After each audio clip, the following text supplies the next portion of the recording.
23 years he was keeping score, she just found out. She kept his house spotless for 23 years. She raised his children, packed their lunches, dried their tears, and sat in every school auditorium in the third row, because Raymond always said the second row made him feel watched. She stood beside him at every funeral.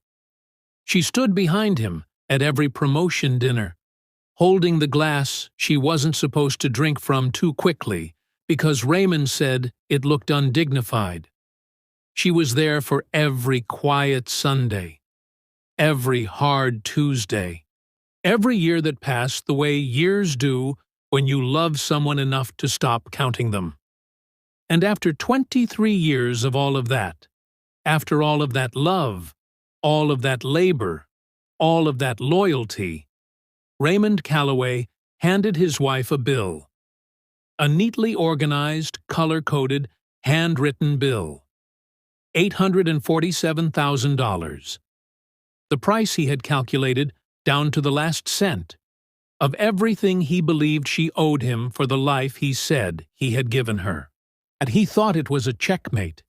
He thought that a woman who had spent 2 decades being told what she was worth could be handed a number and made to believe it.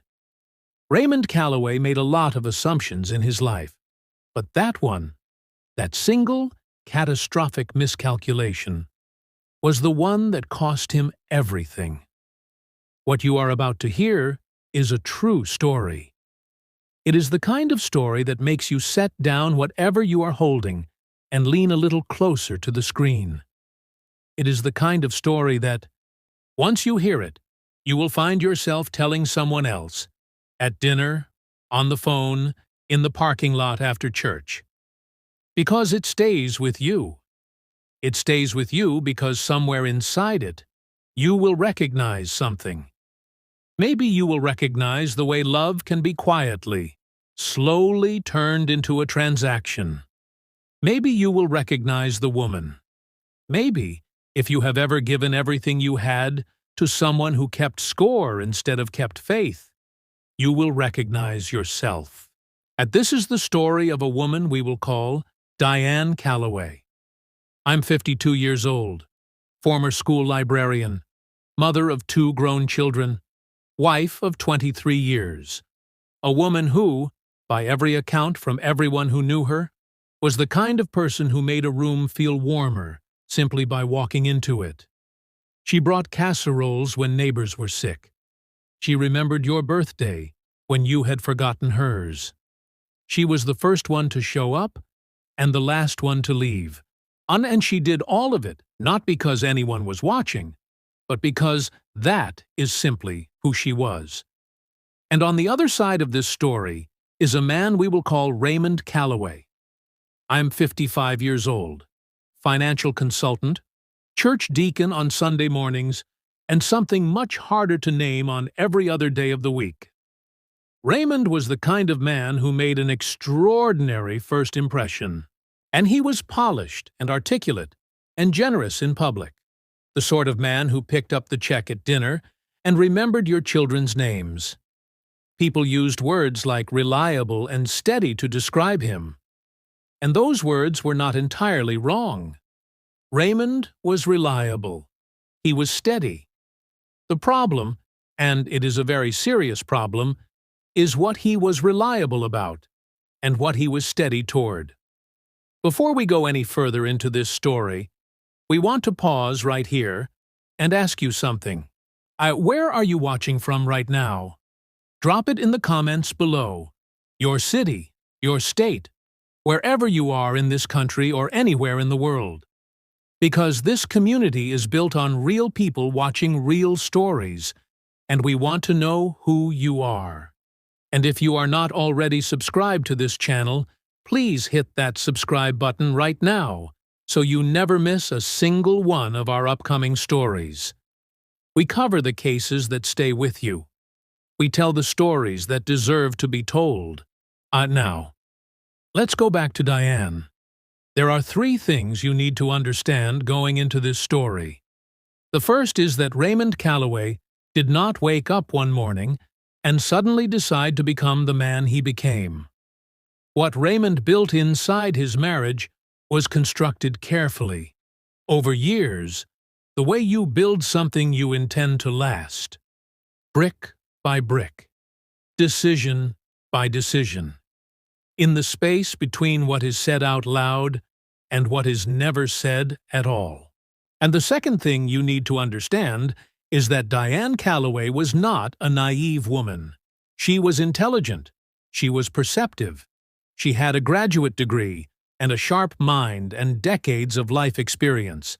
And she still did not see it coming, which tells you everything you need to know about how good Raymond was at what he did. The third thing, and this is the thing that will stay with you long after this video ends, is that what Raymond did to Diane is not as unusual as we would like to believe. According to the National Network to End Domestic Violence, financial abuse occurs in 99% of all domestic violence cases. Not a fringe behavior. Not a rare exception. A near-universal tool of control. And a survey by the National Endowment for Financial Education found that 43% of people in committed relationships with combined finances have committed some form of financial infidelity. 43%. And that means if you are sitting in a room with 10 couples right now, more than 4 of those couples have a financial secret. And in a significant number of those cases, the secret is not about carelessness or embarrassment. It is about power. So here are the questions this story is going to answer. Why did Raymond keep a secret ledger tracking everything his wife cost him? For 21 years. How did Diane find it? And what exactly was inside it? And when she did find it, when she sat alone in his locked office on a Tuesday afternoon in October and held those pages in her hands, what did she decide to do? Those 3 questions are the backbone of this entire story. And by the time we reach the end, every single one of them will be answered. But to understand the answers, you have to go back to the beginning. You have to go back to Greensboro, North Carolina. You have to go back to 1994. Diane grew up in Greensboro. I'm the middle daughter of a Baptist preacher and a woman who sewed wedding dresses out of a room in the back of the house. Her childhood was not wealthy by any financial measure, but it was full of Sunday dinners that went on too long because nobody wanted to leave the table. Full of a mother who pressed Bible verses into her palm before the first day of school every year, and a father who told her that a person's character is not what they do when the world is watching. It is what they do when no one can see them at all.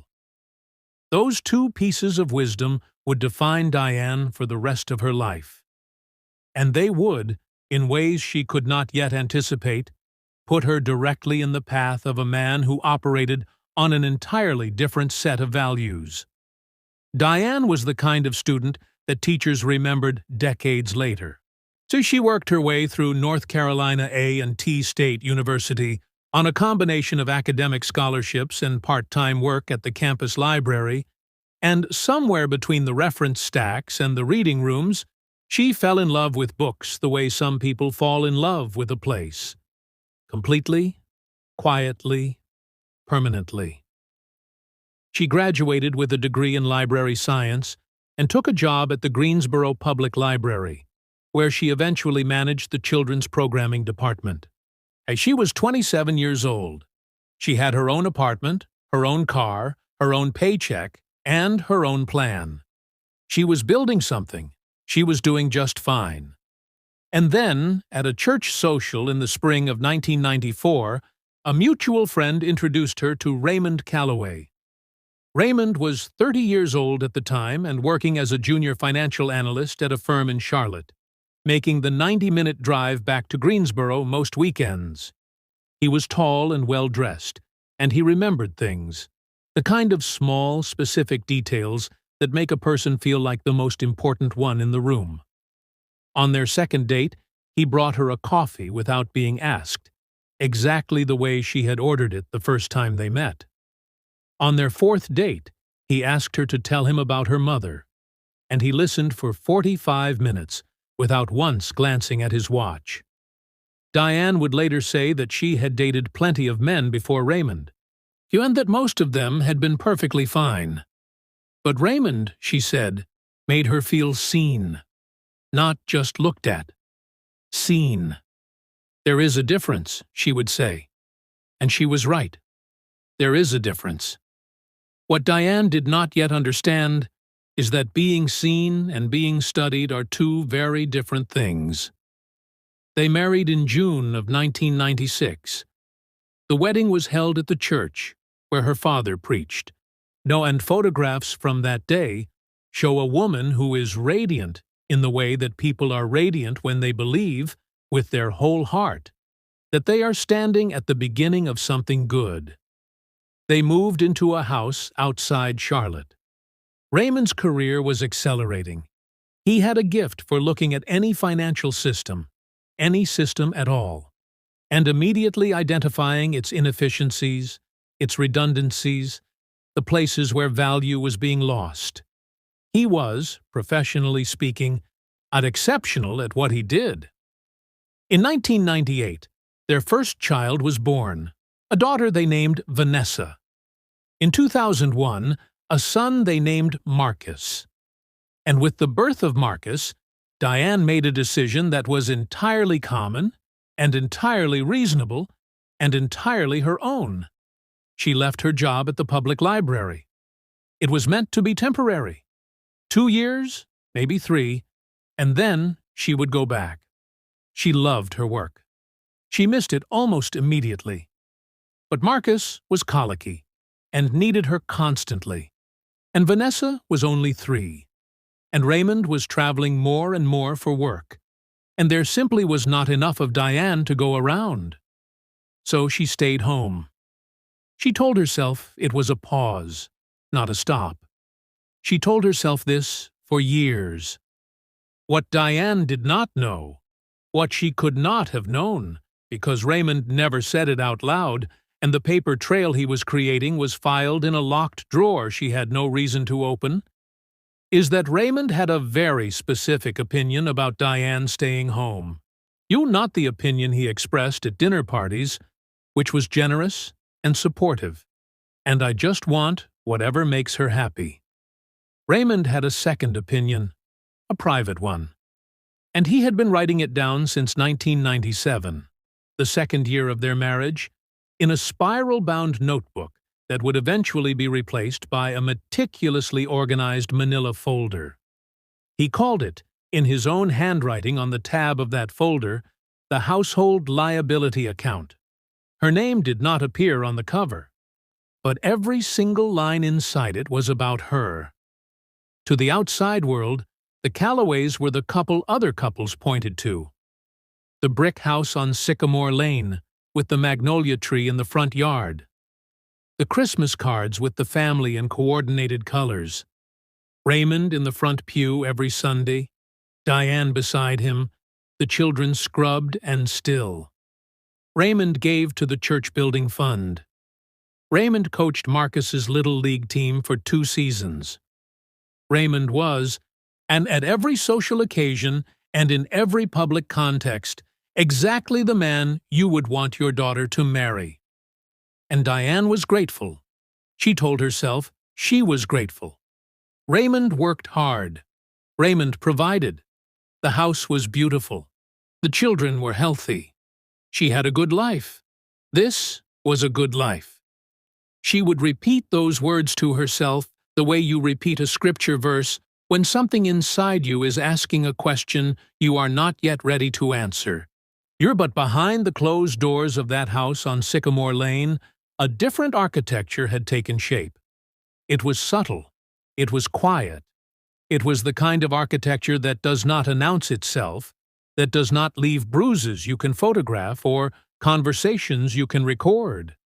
It was the architecture of 1,000 small decisions, each one individually explainable, each one individually reasonable, each one building on the last, until the structure was complete, and Diane was standing inside it without ever having been handed a blueprint.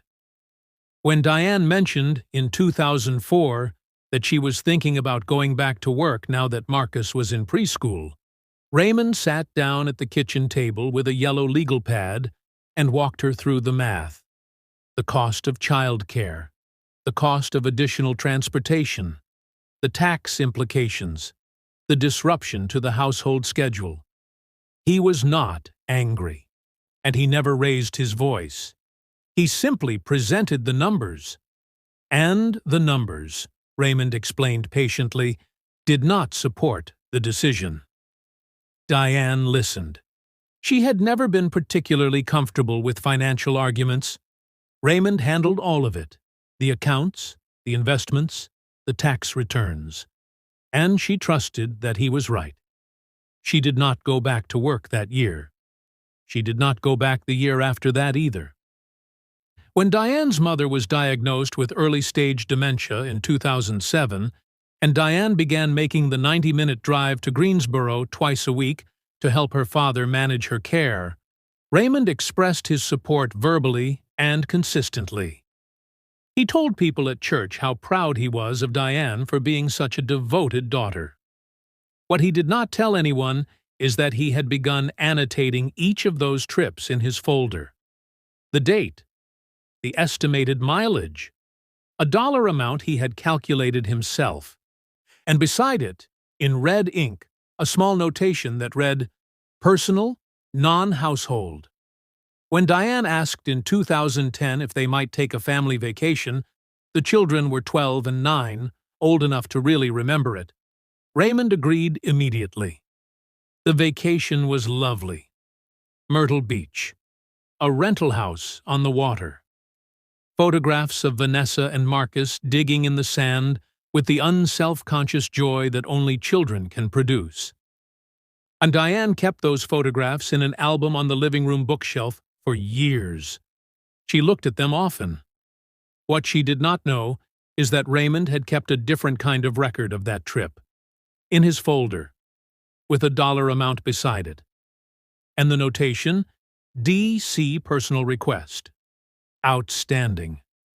By October of 2019, the Calloway children were grown and largely gone.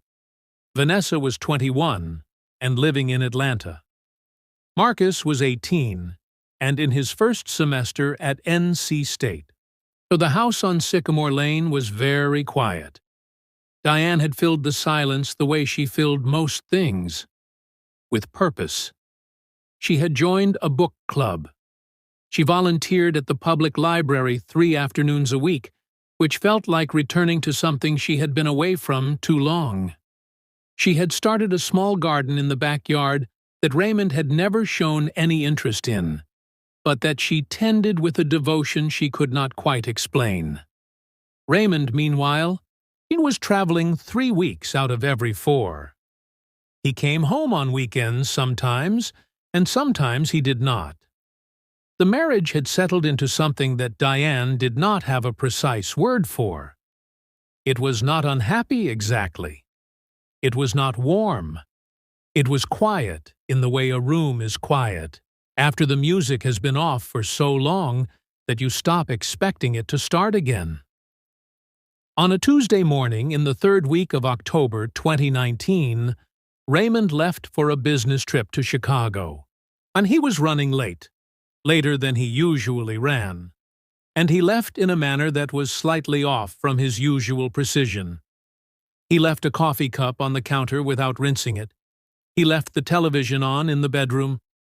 And when Diane walked past his home office to retrieve a box of old tax documents she needed for a call with their accountant, she noticed something that stopped her in the doorway. The door to Raymond's office was unlocked. The key was still in the lock. Raymond, who locked that office every single time he left the house, who had never once in 23 years left that door unlocked when he was away, had left the key in the lock. She stood in the doorway for a long moment. She was not a woman who went through her husband's things. She had never once in 23 years felt compelled to search his pockets, or read his email, or question where he had been. She trusted him, or more precisely, she had built her life on the assumption that trusting him was the right thing to do, and that assumption had become so central to the structure of her daily life that questioning it felt less like suspicion and more like vertigo. But the key was in the lock, and she needed the tax documents. And she told herself she was only going in to get what she came for. The filing cabinet was against the far wall. She found the tax documents quickly. They were exactly where she expected them to be, in a labeled hanging folder in the top drawer, because Raymond organized everything with a precision that bordered on ceremony.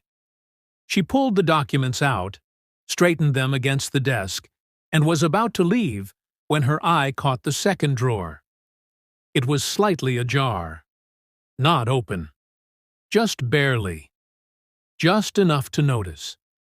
And from the edge of the drawer, she could see the tab of a manila folder. The folder was thick and well-worn, the kind of thick that comes from years of use, sort of from things being added and removed and added again. She took one step closer.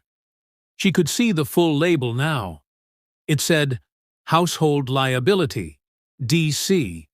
She told herself it was probably financial paperwork, a liability account of some kind. Raymond handled all of it. She wouldn't necessarily know what a document like this was for. She pulled the drawer open all the way and lifted the folder out. It was heavy.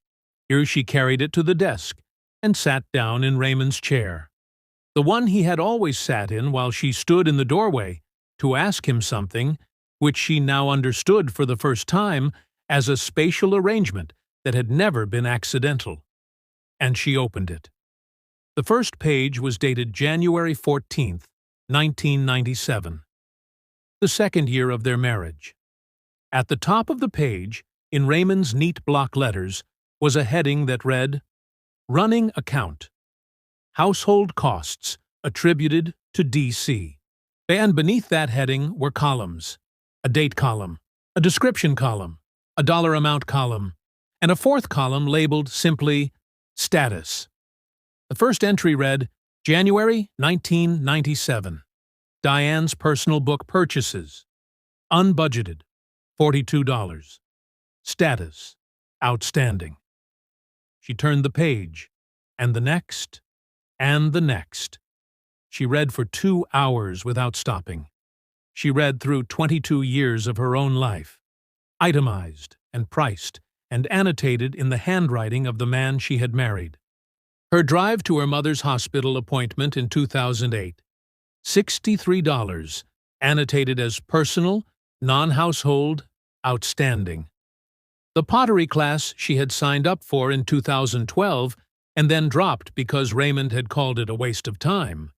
The enrollment fee was still listed, $85, outstanding. The vacation to Myrtle Beach, her mother's birthday dinners, the time she had driven 2 hours to Vanessa's school play and stayed overnight in a motel because the roads were icy. Every single thing. Every single dollar. 22 years of her life, reduced to a column of numbers.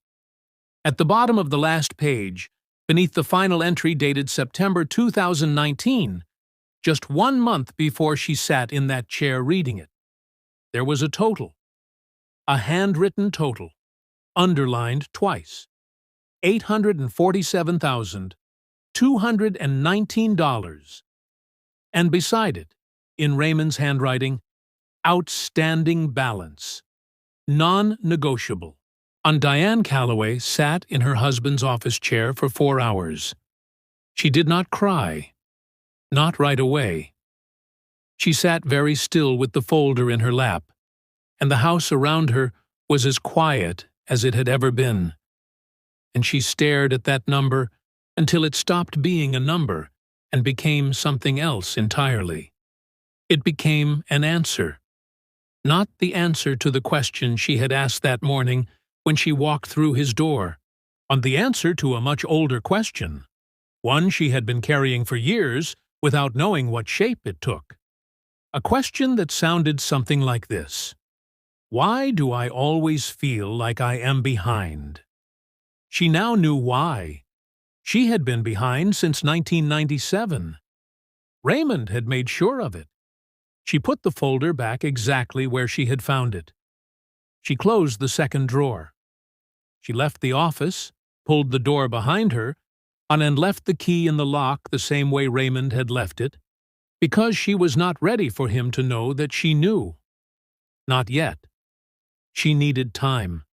She needed to understand the full dimensions of what she had found before she could decide what to do with it. And so, when Raymond came home from Chicago 2 days later, Diane made dinner. She asked about his trip. She poured his iced tea. She was, by every visible measure, the same woman he had left. She smiled at the right moments. She listened when he spoke. She passed the bread without being asked. But Diane Calloway was not the same woman he had left. Something had happened in that office that could not be undone, and it was not simply the discovery of the folder. It was the recognition that came with it. The recognition that the confusion she had felt for 2 decades, the low-grade, persistent sense that she could never quite get ahead, that she was always slightly in deficit, always slightly failing at something she couldn't name, had not been hers. It had been manufactured. It had been maintained. It had been a feature, not a flaw. Raymond had not simply been keeping score. He had been using the score to keep her small. While Raymond ate his dinner and talked about the meeting in Chicago, Diane was already making calculations of her own. And she was thinking about the attorney she had met once at a fundraiser for the library. A woman named Patricia Warren, who handled family law and who had given Diane her card with the warm, specific intention of someone who knew it might be needed someday. She was thinking about the photographs she had already taken of every page of that folder on her phone before she put it back.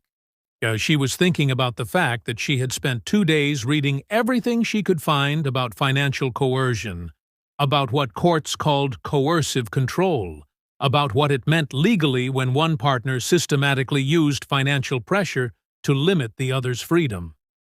She was thinking about all of that, very quietly, while she smiled across the dinner table at Raymond Calloway and asked him if he wanted more bread.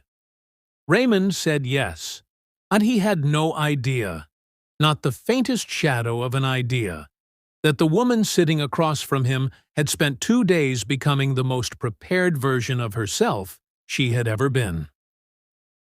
Diane called Patricia Warren's office the morning after Raymond left for his next business trip. She made the appointment under her maiden name, Diane Morrison, not because she was hiding, but because she was being careful, and she was beginning to understand the difference.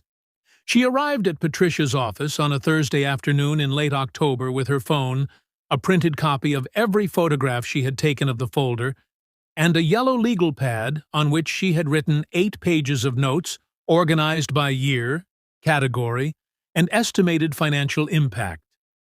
Patricia Warren was a 20-year attorney who had handled hundreds of divorce and financial abuse cases. She later said that Diane Morrison Calloway walked into her office and presented the most organized documentation of marital financial coercion she had ever seen from a client in an initial consultation. They talked for 3 hours. Patricia explained the legal landscape with the kind of precision that Diane responded to immediately: the facts, the statutes, the options, the risks. In recent years, she told Diane, the legal recognition of financial abuse as a form of coercive control had expanded significantly. California had codified it in 2021. North Carolina courts had increasingly been treating systematic financial manipulation within marriage as legally actionable misconduct in divorce proceedings, with potential impact on asset division and spousal support. The folder, the actual physical folder with Raymond's handwriting, his dates, his annotations, was, in Patricia's professional assessment, one of the most extraordinary pieces of evidence she had ever been handed. But Patricia also told Diane something she needed to hear. Building a strong case was going to take time. It was going to require a forensic accountant to analyze 23 years of financial records. It was going to require documentation, not just of what was in the folder, but of the broader pattern of behavior. Patricia asked her if she was prepared to do that, and Diane looked at her and said, "I have been organizing other people's libraries for 30 years. I know how to catalog a system." What happened in the weeks that followed was something that neither Diane nor Patricia had fully anticipated.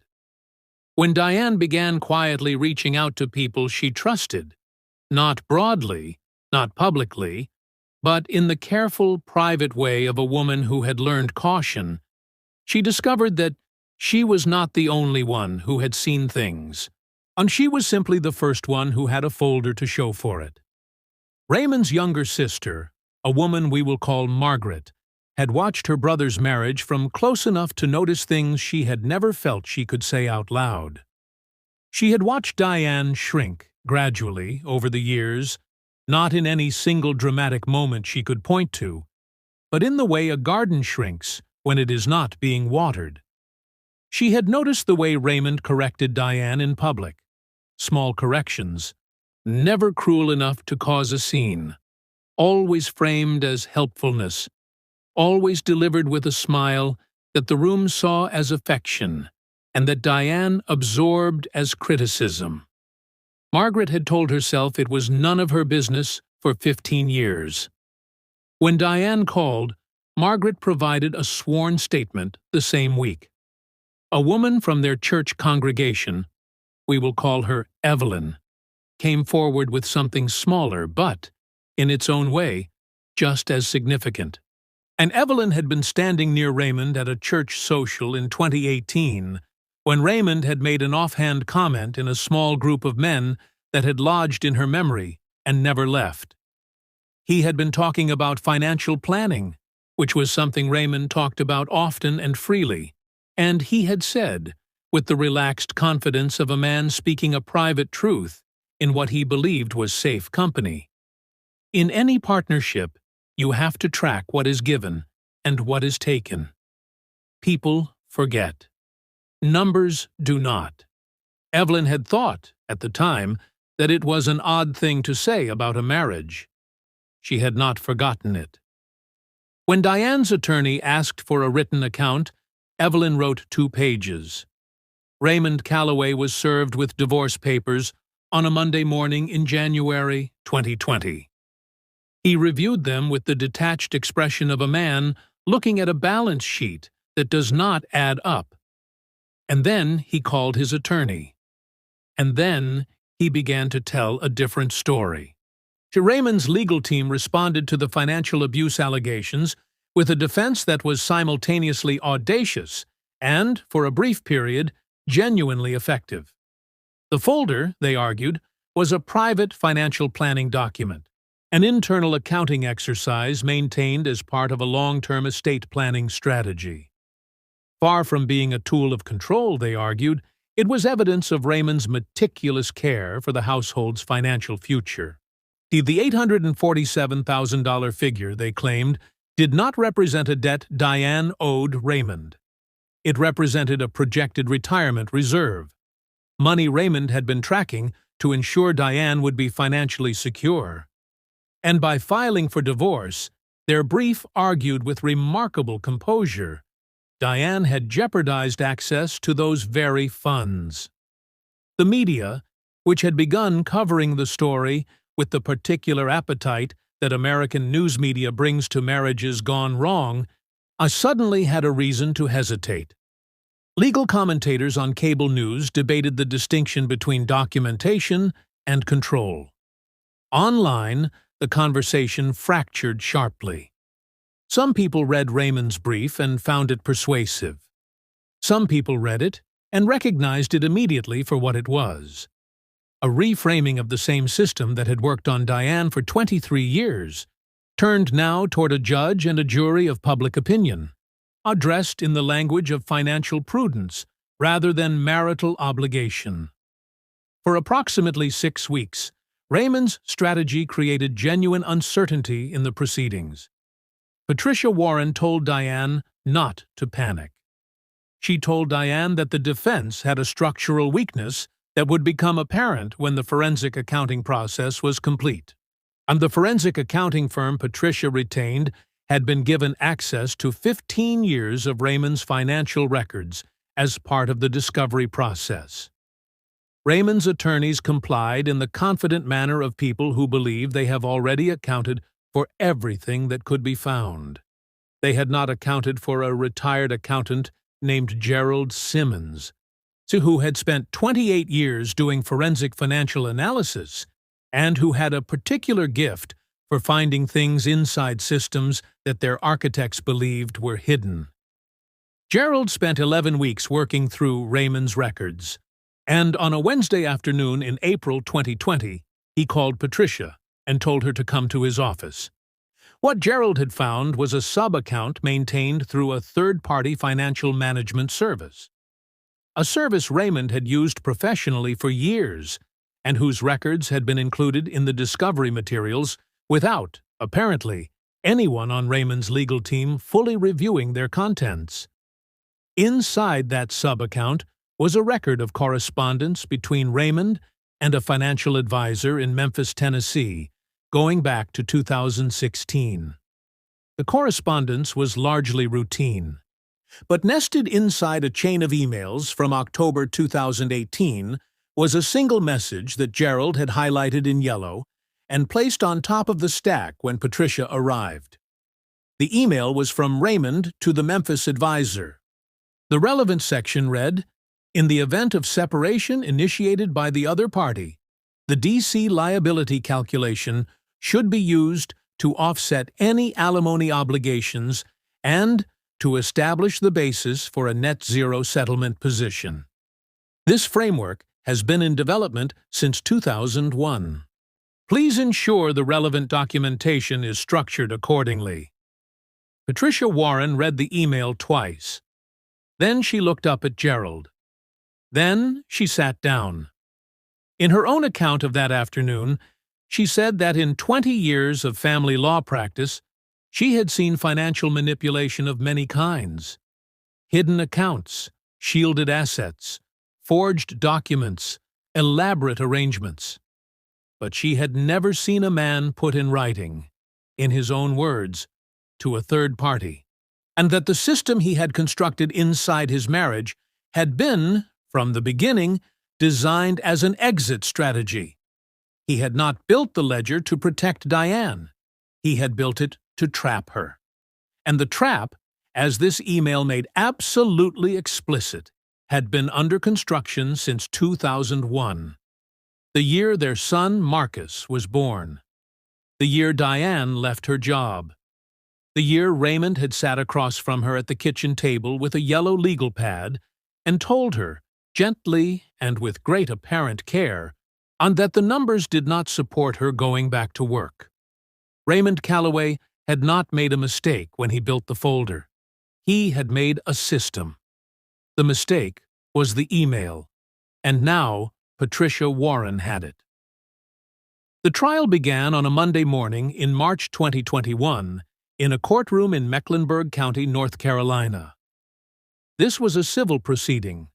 A divorce case expanded into a civil action for financial fraud and intentional infliction of emotional distress, with a secondary motion seeking enhanced equitable distribution of marital assets based on documented misconduct.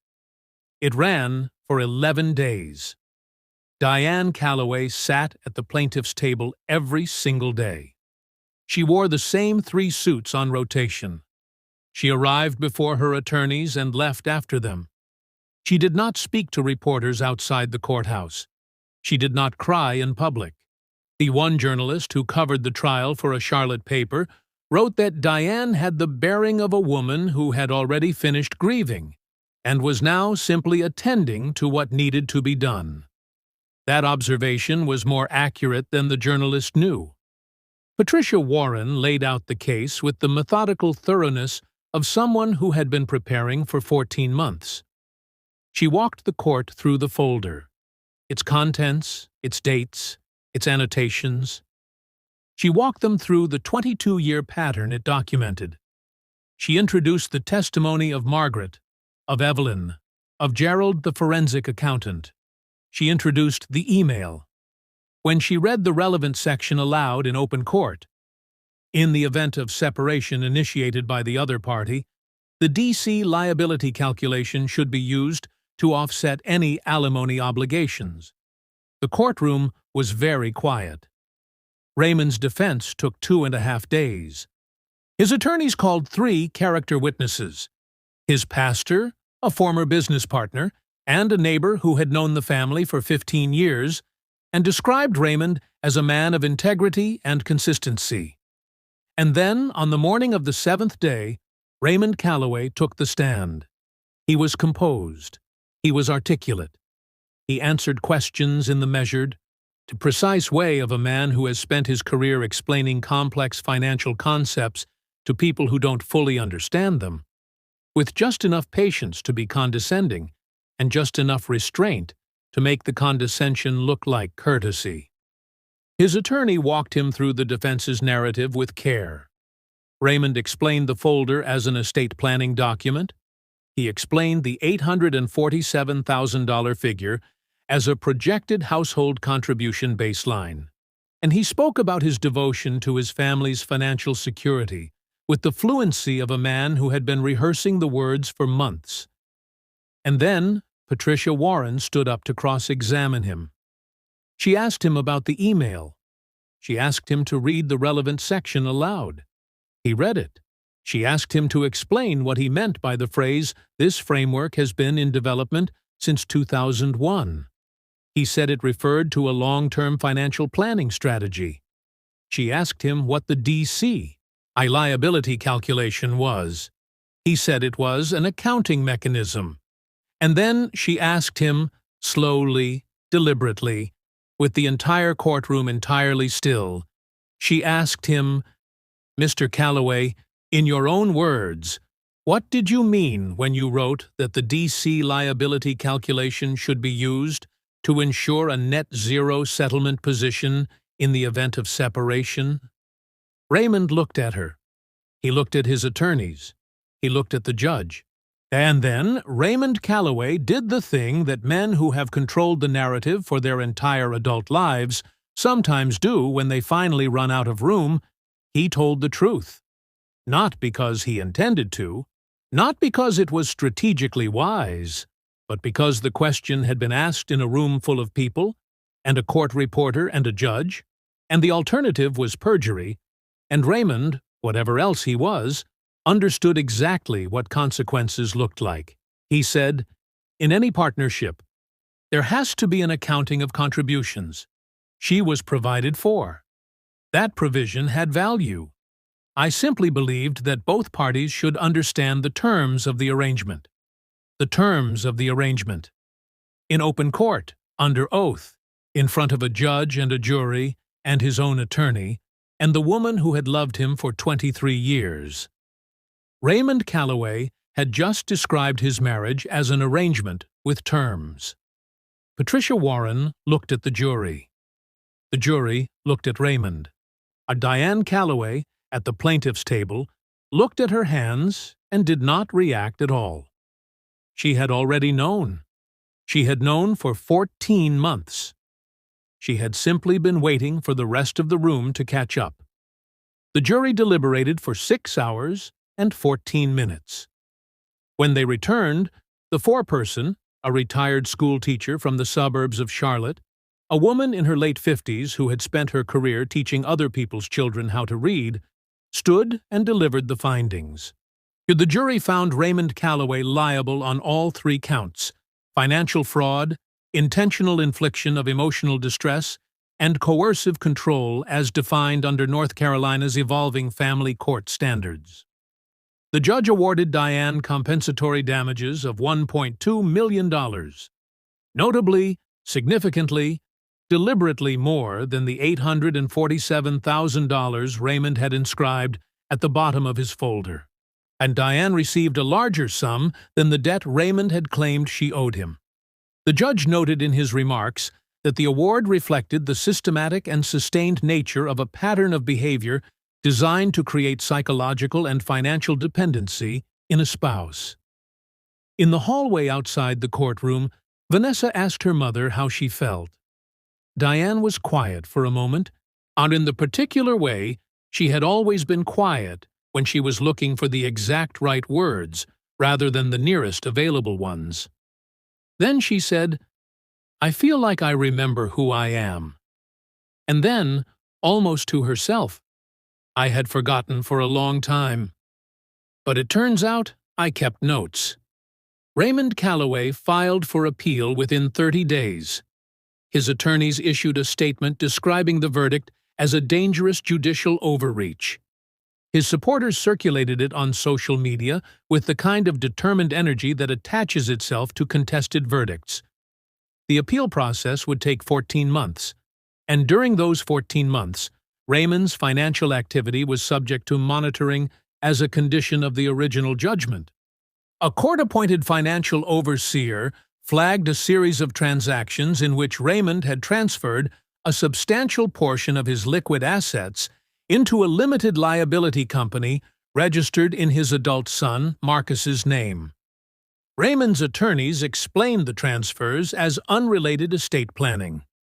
The court did not find the explanation adequate, and neither did Marcus, who provided a sworn statement to the court confirming that his father had called him 4 days after the original verdict and asked him to hold some assets temporarily, and that Marcus had agreed without fully understanding the implications, and that he was providing this statement because he was not willing to be part of something he now understood to be wrong.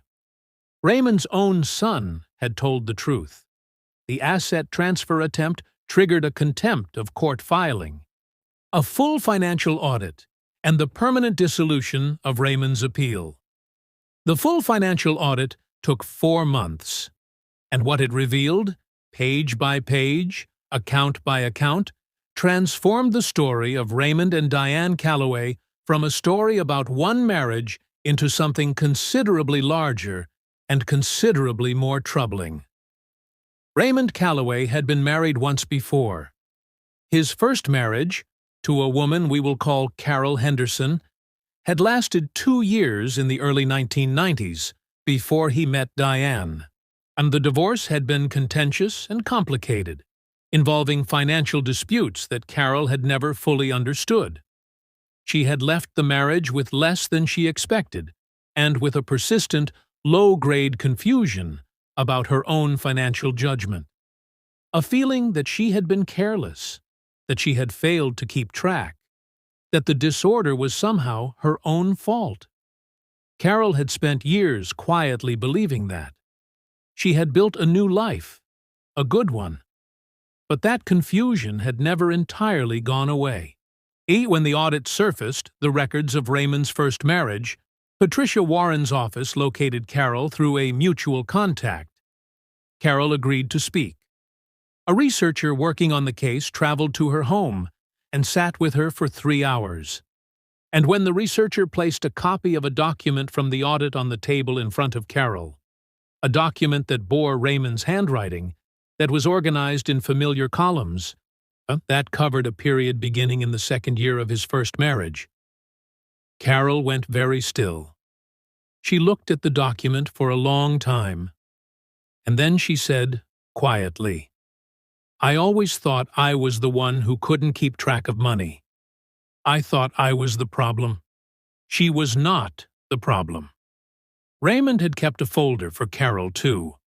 A different name on the tab, CH, for Carol Henderson, but the same columns, the same annotations, the same architecture of debt built on the foundation of an ordinary life lived in good faith.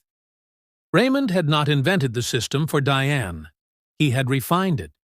He had practiced it first, seen that it worked, and brought it, improved, more detailed, 2 decades more sophisticated, into his second marriage. This was not a story about a difficult marriage. This was not a story about a man who had a controlling streak, or who expressed love badly, or who had complicated ideas about money. And this was a story about a system, a designed, deliberate, repeatedly deployed system for making a woman financially dependent, psychologically uncertain about her own worth, and practically unable to leave. A system that had worked on Carol for 2 years and on Diane for 23. A system that Raymond had documented himself, filed in his own handwriting, and nearly gotten away with twice. The final hearing, incorporating the contempt finding and the audit results, took place on a Thursday morning in November 2021. The judge's remarks were brief and precise. He noted the pattern of behavior documented across 2 marriages. He noted the deliberate attempt to hide assets during the appeal period. He increased the final penalty to $1.5 million, effective immediately. He granted Diane the full equitable share of all marital assets under the misconduct provisions of North Carolina family law. And he recommended that the pattern of behavior documented in the case be reviewed by the district attorney's office for potential criminal referral. Diane was not in the courtroom for the final hearing. She was, by her own account to her daughter, at home. In the garden she had always wanted to plant, but had never, during the years of Raymond's household accounting, felt she had the authority to claim. She was planting tomatoes. See, she was wearing the old jeans she liked, and the green gardening gloves her mother had given her years ago, and she was pressing seeds into dark soil, and the morning was cool and quiet and entirely her own. We began this story with a folder on a kitchen table, a ledger, handwritten and color-coded, and 2 decades in the making, that assigned a dollar amount to the life of a woman who had given everything she had, freely and completely and without condition, to a man she trusted, a man who accepted everything she gave, and charged her for it. Raymond Calloway spent his entire adult life convinced that value was something you calculated, that relationships were transactions, that a woman's love was a resource to be managed like any other asset on a balance sheet. He was smart enough to keep the calculation secret. He was not smart enough to understand what happens to a woman when she finally sees the math. Diane Calloway did not get back the 23 years. Nobody gets those back. She did not get back the career she set aside in her early 30s, or the years she spent second-guessing her own financial instincts, or the particular grief of looking at a marriage you thought was one thing and understanding that it was always something else. Those losses are real. The law can assign them a dollar value, but it cannot undo them. And what Diane got back was something the law cannot quantify, and Raymond could not have calculated even if he had tried. She got back herself. She got back the version of herself who pressed seeds into the ground and did not ask for permission first. According to research cited by the National Network to End Domestic Violence, financial abuse is present in 99% of domestic violence cases. It is the least visible form of abuse, and one of the most effective. Here's because it operates not through fear, but through doubt. The slow, grinding doubt that makes a person believe they are behind, that they owe something they cannot name, that the confusion they feel is their own inadequacy rather than someone else's design. Millions of people in this country are living inside a system that someone else built for them. Some of them know it. Many do not. And so, before we close this story, we want to ask you something real. How many people are living inside a ledger they don't even know exists? If something in Diane's experience sounded familiar, if some part of Raymond's system felt like something you recognized from your own life or from someone you love, we want you to say so in the comments below. Because the first thing a system of silence requires is silence, and you are not required to give it that. Diane Calloway is still in North Carolina. She volunteers at her local library 3 afternoons a week, and she grows tomatoes every summer and gives most of them away to neighbors. She is, by every account, a woman who has made peace with the years she cannot recover and found genuine joy in the ones she still has ahead of her. Carol Henderson, Raymond's first wife, has never spoken publicly about her experience beyond the statement she gave to the court. Raymond Calloway is currently in private practice, operating under conditions set by the civil court, with financial oversight still in effect, and his appeal was denied. The referral to the district attorney's office remains, as of our reporting, under review. The folder is in a courthouse evidence room in Mecklenburg County, North Carolina, still labeled in his handwriting, still filed under household liability, still outstanding. Justice is rarely a single moment. It is usually a process, slow and imperfect, and sometimes maddening in its pace. But Diane Calloway did not need justice to be fast. She had been waiting 23 years, and she had learned how to be patient. And in the end, the numbers told the truth. Because that is the one thing Raymond never managed to control. The numbers, in the end, always tell the truth. Before you go, drop a comment right now and tell us where you are watching from. Your city, your state, anywhere in this country or around the world. And tell us this as well. At what moment in this story did you first realize what Raymond was doing? Was it early? Was it the folder? Was it the email? Was it when he took the stand? Tell us your moment.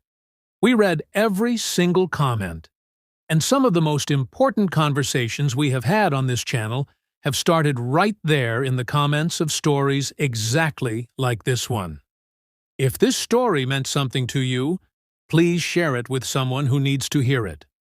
Because stories like Diane's spread not because of algorithms. They spread because someone decides that another person deserves to know that what they are experiencing has a name, and that there is a way through. Hit that subscribe button and ring the bell so you never miss what comes next.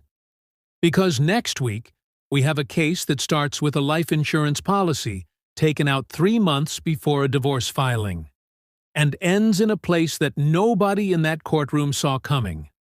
We will see you in the next one.